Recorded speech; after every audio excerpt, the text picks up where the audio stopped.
All right, guys, Tyler down here at Emerald City Guitars with what is literally one of my favorite guitars of all time.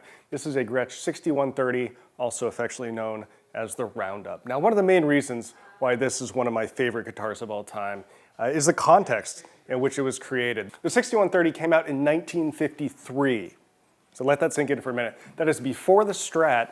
At that time, the most radical thing on the market was the Fender Telecaster, and all of a sudden, Gretsch comes out with this, one of their first solid body electric guitar offerings, with both guns blazing, man. Just this style that had never been seen before, certainly not on a guitar. And that style is made evident all over the guitar, as you can see, from the headstock with the steerhead inlay. You look all the way down the fretboard.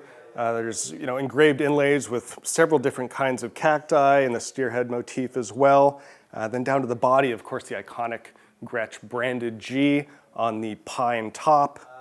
But I think my favorite feature on this model is the tailpiece. Now, this is actually a real belt buckle made by a belt company called Vogel. It's literally right off the rack, a belt buckle that I assume they brazed to this tailpiece and now is used to retain the ball end of the string. Now, they wouldn't want to waste the rest of the belt, so on the sides, they inlaid along the entire perimeter of the side this amazing leather belt, essentially. Again, right off the rack, as well as these brass finials along the edge as well. So this thing just exudes everything that was cool about Western culture in the 1950s. Now, this particular one has seen some wear, which is relatively rare for these.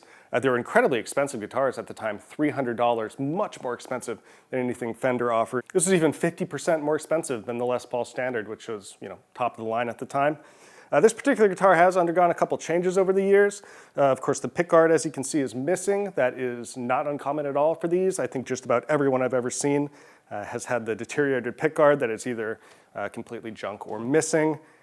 This bridge has been replaced, as well as this small added mini switch. But like I said, it's really rare to find one that's seen really heavy use, and it adds to the cool vibe for me. We're lucky enough again today to have Taylor Nauta in the shop, who's going to take this thing for a ride and show you how it sounds.